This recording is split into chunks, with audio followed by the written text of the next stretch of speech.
Hi, Celia. Thank you so much for your poem this week. I'm really excited that you chose the Writing the Impossible prompt because I think this poem is, so many of your poems are vulnerable and beautiful, and you do not shy away from difficult topics. But there's just something vulnerable about this one in particular, and I'm really glad that you got access to write about this experience.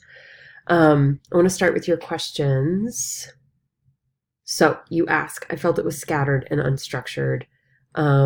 Was my poem all over the place? So I will say, yes, your poem was all over the place. However, I think that is a very real and true and honest reflection of grief, right? It's like during these grief times, we are all over the place.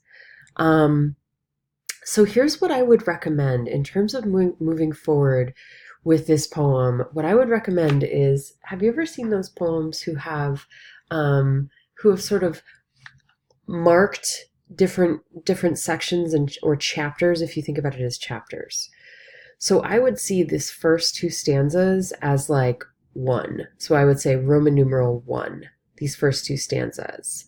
A few line breaks, Roman numeral two would be the next two or three stanzas. I don't want to break it up for you, but it feels like there's different movements within this same piece. And so I would mark those on the page and see what that does in terms of your edits moving forward.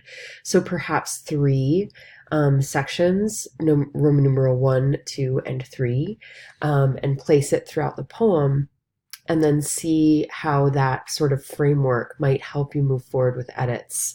And then in terms of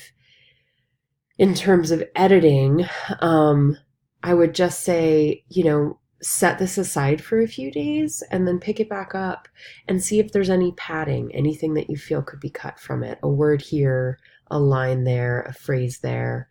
And that's where I would go with this one.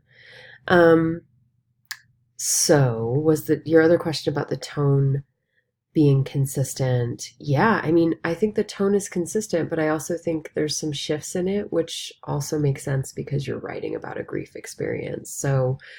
Um, so yeah, I'm going to stop there because I don't want to give you so much direction that you don't have your own voice attached to the next edit. I hope that helps. Thank you for writing about such a difficult topic. I do want to mention that next week is your final portfolio. So please take a look at those requirements and shoot me an email if you have any questions.